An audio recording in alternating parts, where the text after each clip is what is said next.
The air in lecture hall C7 was stagnant, heavy with the scent of ozone and anticipation. Hushed whispers darted like sparks across the tiers of students. Frilled tails coiled tighter, chitin clicked nervously, and bioluminescent patches dimmed to near black. Everyone had heard the rumors. The council had approved a Deathworlder for enrollment. A real one. From Earth. The seat at the far corner of the room, long sealed with a red designation tag, had been reactivated. No one sat near it. Instructor Gier tilted his head, crest tense but trained into neutrality. The reptilian scholar tapped the screen to bring up the lesson module, but his eyes flicked constantly toward the sealed door. "Remain composed," he said, his voice flat. "This student has clearance. Treat him with dignity." No one replied. Eyes stared forward, unblinking. Then, with a hiss of pressure release, the classroom door slid open. The figure who stepped in was tall, not by galactic standards, but proportioned in a way that emphasized motion and threat. Lean, upright, with muscle definition showing even through the simple academy uniform. Brown hair, messily short, eyes forward, and teeth. He was smiling. "Hey!" he called out, voice warm. "I'm James. I think this is Polyxenobiology 204? No one answered. One student gave a small shriek and scrambled 3 seats back. Others flinched at the exposed teeth, the forward walk, the confidence, a predator entering a den of prey. The door hissed shut behind him. James didn't falter. He walked down the row of empty seats, giving a little wave to a glowing cluster of cephalopod students who flickered blue in alarm and turned away. He sat in the assigned chair, alone. Instructor Gier's crest twitched once, then settled. "Take your seat, please." "I did," James said brightly, clearly unaware or deliberately ignoring the waves of tension rolling off every other student. The silence was suffocating. Class resumed. Or at least, Gier tried. But every diagram, every explanation was met with half attention. All eyes kept drifting toward the smiling human in the back. James didn't seem to notice. He took notes quickly, occasionally stretching his back with a loud pop that made half the class jolt. When he leaned over to ask the cephalopod next to him what hemoglin translated to in standard galactic, the poor creature spilled half its fluid tank in panic. James blinked. "Whoa, sorry, I didn't mean to, did I scare you?" The cephalopod squelched backward and said nothing. During the break, whispers filled the room again. "Deathworlder." He smiled at me, like he was planning to bite. "They say their oceans are boiling acid, and still they swim in them." Gier called for the lesson to resume. The next few days only worsened the divide. James was always cheerful, always helpful. He held doors, offered to carry containers, once caught a falling datapad mid-air with reflexes that triggered a low-level panic response from half the class. And the stories. "Oh yeah, broke this arm, climbing a tree when I was 10. Funny thing was, I didn't even realize it until I tried to climb down. Camped in Denali last winter. Got frostbite on my toes, but they came back pink, so it's all good. 3rd-degree burn, cooking incident. Never tried a flambe with cheap brandy." He told these stories like one might recall a favorite book. No drama, no grandstanding, just casual notes of horror that stunned the others into silence. And when asked what his favorite hobby was, hiking. Nothing like getting lost in the woods with wild animals, no cell signal, and a backpack of snacks. Clears the mind. Laraca, the insectoid student with thin, glass-like limbs and delicate wing sheaths, shuddered. "You go where things might attack you. On purpose." "Well, yeah," James replied, confused. "That's kind of the point." The silence deepened. Later that day, during their scheduled group project assembly in the central lab, Laraca ended up in James's group. The others immediately excused themselves from the pairing, citing sensory incompatibilities. It was just the two of them, forced to work on calibrating nutrient-mimetic substrates. They kept it formal, efficient. No one dared joke. Half an hour in, Laraca attempted to retrieve a labeled fluid container from the high shelf. Her wing caught on the frame. She slipped. The container easily 20 kilos, dense with viscous gel tipped from the top rack. Laraca saw the shadow before the impact. Her limbs froze. James moved. It wasn't graceful. He didn't leap or roll. He lunged, half falling, and caught the canister with both arms. It slammed into his shoulder. Hard. He hissed and staggered, but steadied it. Liraka stared, antennae flat against her skull. James's left arm hung a little low as he set the container down. You are injured," she said slowly, horror and confusion mixing in equal measure. James blinked, breath a bit ragged. "Yeah, probably bruised or tweaked something, but you would have been hurt." "But why?" Why? It's..." He frowned, genuinely puzzled. "Because I didn't want you to be." The room was dead silent. Even the air recycling hum seemed muted. Liraka looked down at her fragile limbs, then back at the pink-skinned predator, who winced as he tried to move his shoulder. "You are not supposed to care?" James raised an eyebrow. "Who told you that?" Her voice dropped. "Everyone." He didn't answer. Later, at the clinic, the medical assistant, a hulking four-armed jinth with a doctorate in interspecies orthopedics, scanned James's shoulder and made a low whirring noise. "You dislocated it, joints clean out." James groaned. "Ah, that explains the sharp stab when I move it." "Humans," the jinth muttered, prepping the retraction field, "always walking soft until you suddenly tackle gravity." The retraction realigned the joint with a low pop. James gritted his teeth, face pale. "I'm putting you in a support sling for 3 weeks, minimum. You're forbidden from heavy lifting, upper arm movement, or carrying anything over 3 kilos. James nodded, his smile faded now. He looked tired. "Got it." The assistant paused. "I didn't expect you to intervene like that. Most species wouldn't have."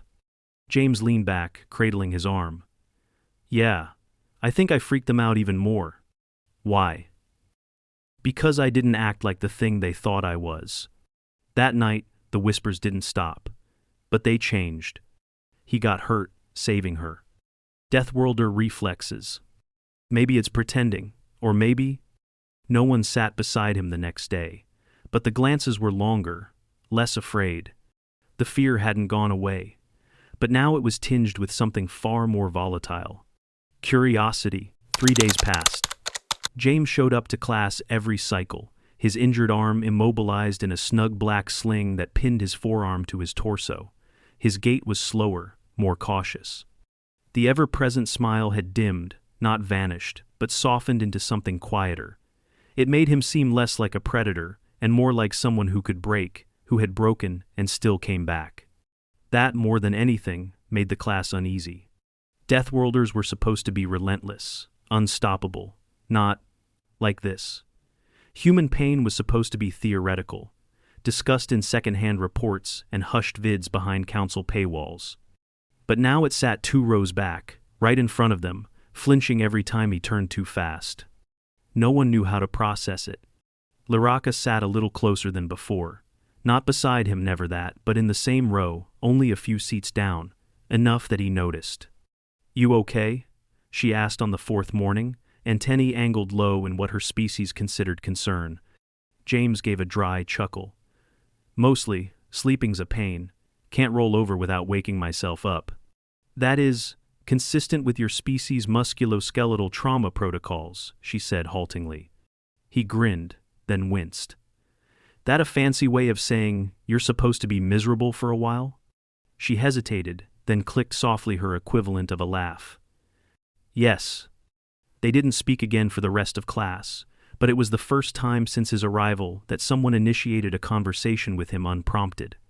The shift wasn't seismic, but it had begun. Over the next cycle, small things changed. Rishkan, the amphibious archivist who once recoiled from James's very presence, now asked for clarification on a data point during a lecture. Green, the glowing seafoam-colored light form, once pulsed faintly near him for a full hour, possibly an attempt at silent communication. James wasn't sure. He waved anyway. Some still kept their distance. One student in particular, Valo, a scaled quadruped from Yeltrax Prime, continued to watch him with narrowed eyes. Valo had lost a sibling in a frontier skirmish with Deathworld fauna, and he made no secret of his loathing.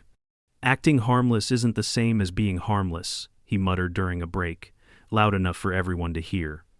James didn't react. But others did. Laraka's antennae twitched toward Valo in rebuke. Even Rishkan shifted his bulk slightly forward. Something unspoken passed through the room. James noticed it, barely a quiet recalibration. Later that day, as they passed in the corridor, Laraka hesitated. "You did not confront him," she said without preamble. James shrugged with his good shoulder. "I don't need to. But he insulted you. He's scared. People lash out when they're scared. I get it. You understand fear?" He stopped walking. "Of course I do. I'm human. We don't get stronger instead of fear, we get stronger through it." She stared at him, glassy eyes unreadable. "Your kind does not match the data." James smiled again, gently this time. "I get that a lot." That evening, during a quiet campus meal cycle, he sat alone at one of the biome-neutral benches. A tray of gray protein cubes and some roasted root vegetables sat half-touched in front of him. He stabbed at one with a fork, distracted. "May I join you?" It was Laraka. He blinked, surprised. "Sure." She perched opposite, wings folded close, no, mouthparts tucked in politely. She had brought what looked like a nutrient paste in a ceramic dish, custom blended for her metabolism. They ate in silence for a minute. Then she said, "Your food contains capsaicin." James glanced at her, then down at the red dusted vegetables. "Yeah, it's kind of like spicy. It burns a little, makes it taste better." Laraka tilted her head in that bird-like way she had. "You willingly ingest chemical irritants for flavor enhancement." He laughed, and it turned into a cough. "When you put it like that, it sounds ridiculous." "It is ridiculous." James grinned, wiping his mouth. "Maybe, but I like it." She watched him, antennae slowly shifting. "I do not understand you." He leaned back. "Good. That's kind of what makes this whole thing interesting, isn't it?" Before she could reply, the floor beneath them rumbled. Not a tremor, just a low, grinding vibration that passed through their chairs like a pulse. Laraka's wings tensed. James noticed.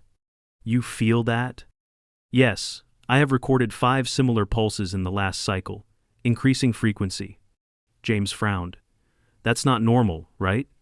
"No, this wing of the Academy is nearly 300 years old, built before standard tremor dampeners were mandatory." He looked up at the ceiling, then around at the walls. Cracks, faint ones, ran along a few beams, but nothing obvious. "Huh." The next day, he brought it up to Instructor Gir. "I've been noticing some weird vibrations lately, low but strong. It's like the ground's shifting." Gir's crest rippled. "Yes, the faculty is aware. Maintenance drones are inspecting the foundations. There's no danger, merely age." James looked unconvinced. Gir sighed. "Your concern is noted, but please focus on your recovery and studies." James nodded, but the unease didn't fade. During class, he began scanning the room differently, watching the ceiling more than the projector, noting how students sat, whether near load-bearing walls or under direct supports. His instincts weren't blaring alarms, but they weren't calm either. Laraka noticed. "You are tense." He gave a non-committal grunt. "Just being careful. For a being that consumes chemical fire, you are quite risk-averse." James gave a soft laugh. "It's different when it's not just my risk." She didn't know what to say to that. A week passed. His shoulder began to loosen slightly, though the academy physician warned him not to rush. The sling stayed on. He followed instructions precisely. One afternoon, in a workshop lab, while attempting to manipulate a micro-resonator with his non-dominant hand, he dropped it. It shattered. Everyone turned. James flinched. "Sorry, that was me." Gir said nothing. He simply looked at the sling, then gave a small nod. No one mocked him, no one hissed. There were no murmurs. Laraka walked over, picked up the remaining pieces with delicate precision, and placed them on a sterilization tray.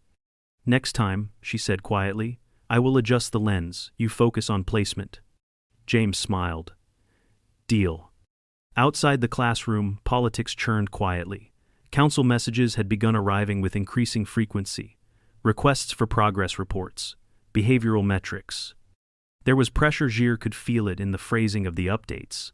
Someone on the council wanted this integration to fail. But it wasn't Prive. It was changing.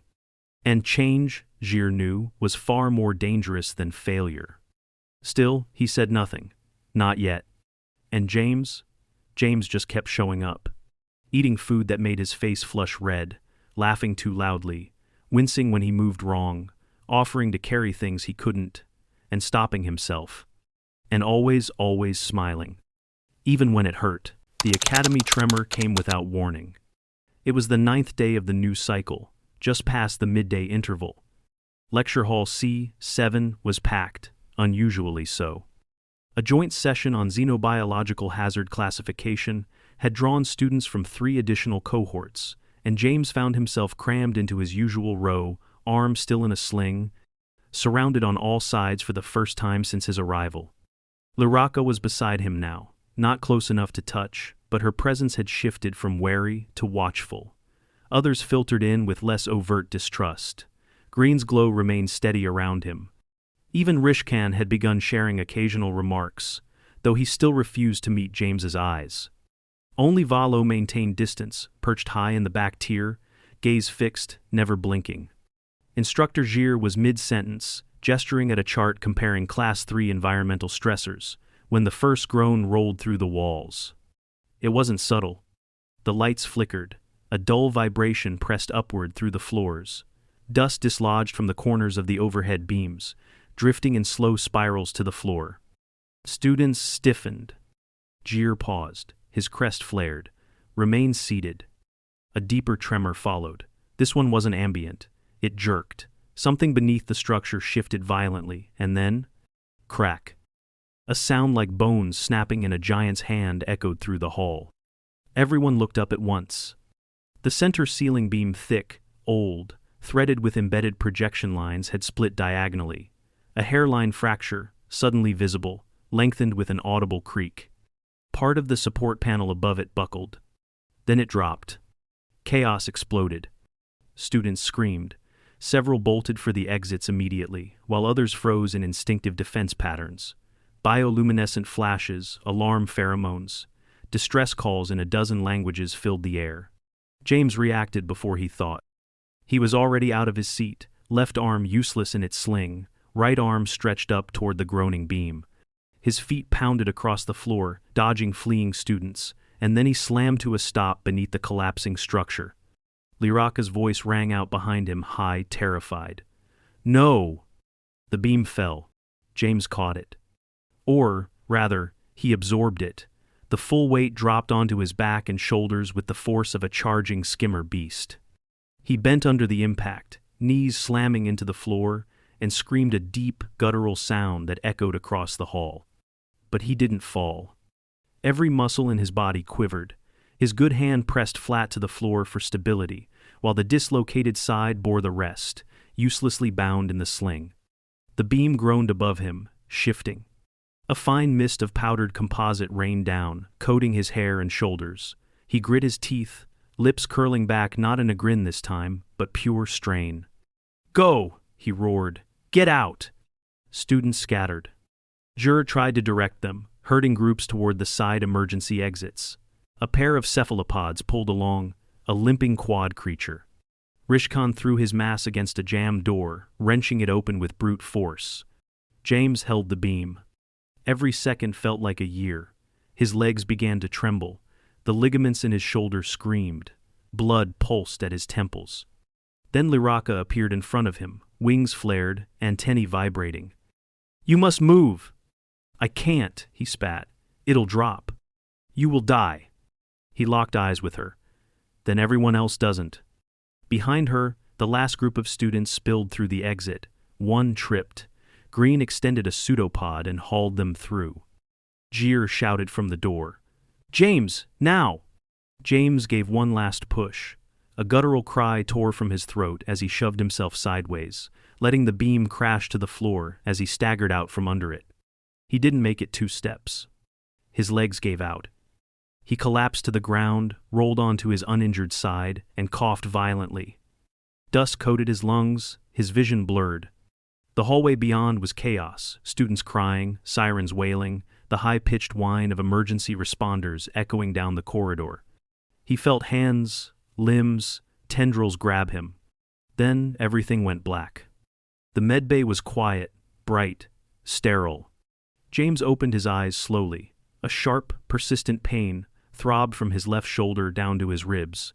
Something cold trickled through a vein in his arm, saline or pain management, he guessed. A figure loomed over him, not human, not familiar. "You are awake." James blinked. "I think so." The figure nodded, tapping at a console. "You are very lucky. You did not suffer a spinal fracture, but your left scapula is cracked, and your deltoid tendon was already inflamed from your earlier dislocation." James groaned. "Fantastic. We have immobilized the entire shoulder girdle. You will remain under observation for 48 local hours. Full recovery will take approximately 8 Terran weeks. Your physical range will be limited for the first 2. "Sounds about right," James muttered. "Thanks." The medic tilted his head. "You are the first human I have treated. I expected different physiology." "Most people do." A pause. Then, "Why did you stay behind?" James didn't answer right away. He looked out the window instead toward the horizon line, the soft arc of the Academy domes beneath the planet's sky. "Because if I didn't," he said slowly, "someone would have died." "You calculated that?" "No," James whispered. "I just knew." The door opened. Lyraka entered, wings tucked tightly, followed by Instructor Gir. Behind them, a few others peeked: Rishkan, Grian, even Valo, who remained outside but didn't walk away. Gir's crest shifted with meaning. "You were unconscious for 14 hours. When you awoke, the first thing you said was, 'Did they get out?'" James grinned, but the movement pulled his healing muscles and made him wince. "Yeah, that tracks." "No one died," Gir said. "A few bruises, some trauma, but no fatalities." James let out a long breath. "Good." Lyraka stepped closer. "Your actions were not expected." He looked at her. "Would you rather I hadn't?" She paused. Then, slowly, she reached out and placed a small silver cylinder beside his bed, a food container, her own from their shared meal cycle. "In my culture," she said, "this is offered only to those who have saved life at great risk to their own. It is not meant for non-insectoids." James blinked. "Should I eat it?"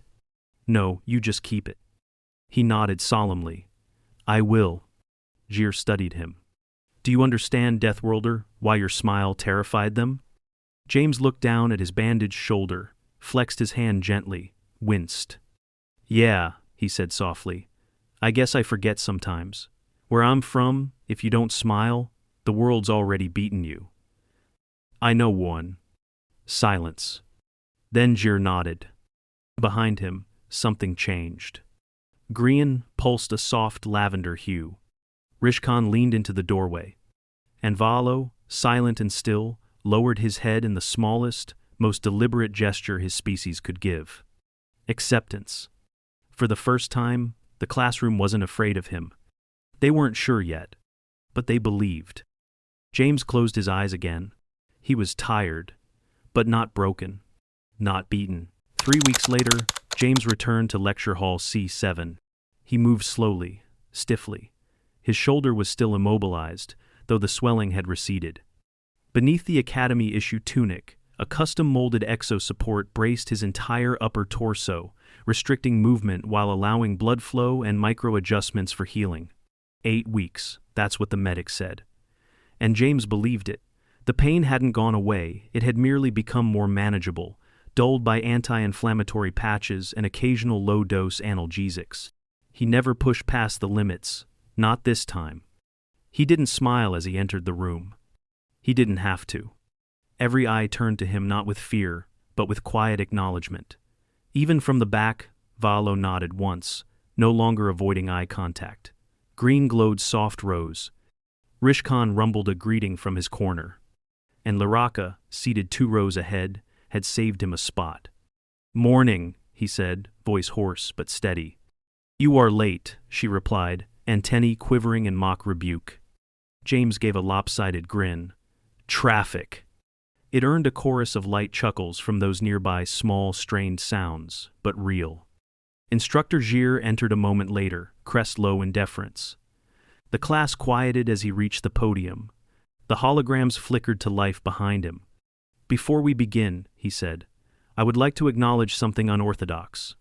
He looked at James, then the rest of the class. "It is easy to misunderstand one another, to fear what we do not recognize, especially when faced with a species adapted to extremes." James sat still, unsure where this was going.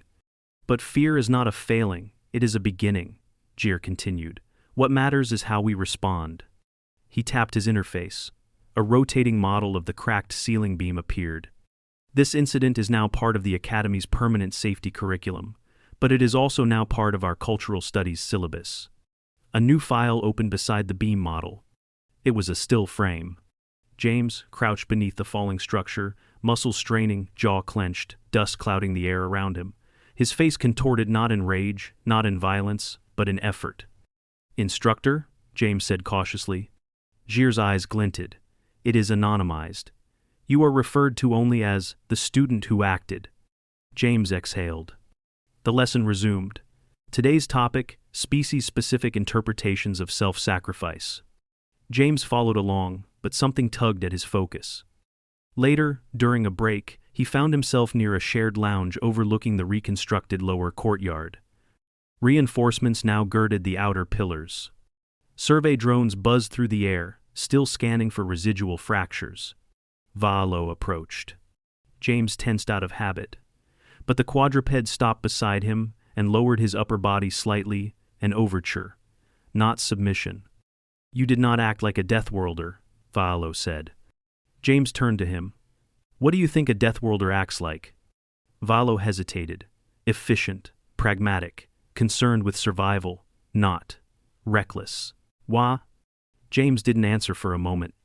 "Where I come from," he said, "sometimes being reckless is how we survive, not just for ourselves, for each other." Valo looked out over the courtyard. "Your survival rate is improbably high." James laughed quietly. "Because we don't do it alone." Valo said nothing, but when he walked away, his tail twitched once neutral, not hostile. Progress. The days passed. James eased back into the rhythm of lectures and labs. He still wore the brace, still winced when he stretched too far. But he was recovering. The pain no longer dominated his every move. He even managed a controlled reach with his injured arm by the end of the 5th week, carefully monitored by the medbay staff. Liraka stayed close. She was still formal, still meticulous, but now she shared insights during group work, occasionally asked James about Earth not as a warning label, but as a place. She was fascinated by volcanoes. Couldn't understand why anyone would live near one. James just shrugged. "Some people find it beautiful." "Beauty and destruction are often paired in your species' records," she observed. He nodded. "Maybe that's why we learned to smile." One evening, well after lights down cycle, the class gathered in the courtyard for a cultural exchange session. It was informal. Students brought food, played music, shared gestures of heritage. James brought cookies. He'd baked them himself in the neutral kitchen lab, after carefully reviewing allergen charts and heat tolerance levels. They were slightly burned. A few came out uneven. Still, every last one was eaten. Green shimmered in a flickering pattern that roughly translated to crunchy surprise delight. Rishkan asked for the recipe. Liraka sat beside him, nibbling delicately at one with a modified feeding tool. "You subjected yourself to high heat risk for these?" "Nearly took my eyebrows off." James replied proudly. She tilted her head. "You are very strange." "Yeah, I get that a lot." By the 6th week, James had regained partial mobility in his shoulder. The brace was switched for a lighter version, which allowed more natural motion. He was warned against lifting anything heavy. He obeyed. Mostly. He returned to light exercise, just walking circuits in the dome's perimeter ring, then stretching. When a maintenance drone crashed into a support pylon during diagnostics, James didn't run toward it. He walked. And when he got there, and saw it wasn't an emergency, he turned around and left. Progress. Instructor Gir called him to his office near the end of term. "You've adjusted well," he said. James sat down gingerly. I had help. Gir looked at him for a long moment. There are still council members who disapprove of your presence here. I figured. They believe that coexistence with your kind is inherently unstable. James leaned back. They're not wrong to be cautious, he said. Humans are unpredictable. We don't always do what others expect. Do you think that's a flaw? No, James replied. I think it's how we make space for each other. Gir's crest rippled, then dipped. You are not what they feared. James smiled, faintly. I'm not what they hoped either. Just me.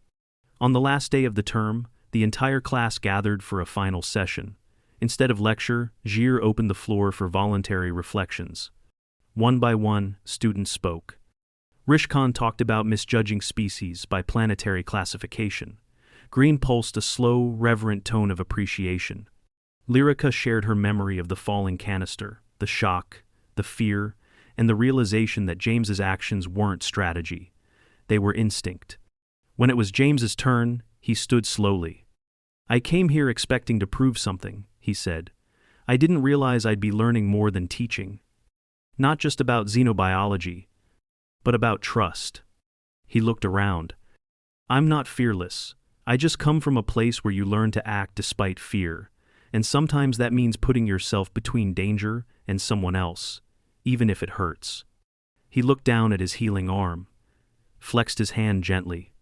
I guess the point is, sometimes pain is worth it. No one responded with words, but the quiet was full. At the end of the day, as students filtered out for the final time, James felt a small tug on his sleeve. It was green. The light form extended a thin projection, pulsing lavender. A farewell gesture. Then Lyrica appeared beside him, offering her empty nutrient cylinder again. Next term. Shared lab rotation. James grinned. Wouldn't miss it. He turned, walking out into the corridor with the others. No one moved away. He didn't have to explain himself anymore. And though the pain in his shoulder still flared on cold mornings, he didn't mind. It was a reminder. Of falling beams, of held weight, of words said and unsaid. Of the moment, when the classroom fell silent in terror. And how, one smile at a time, that silence became something else entirely.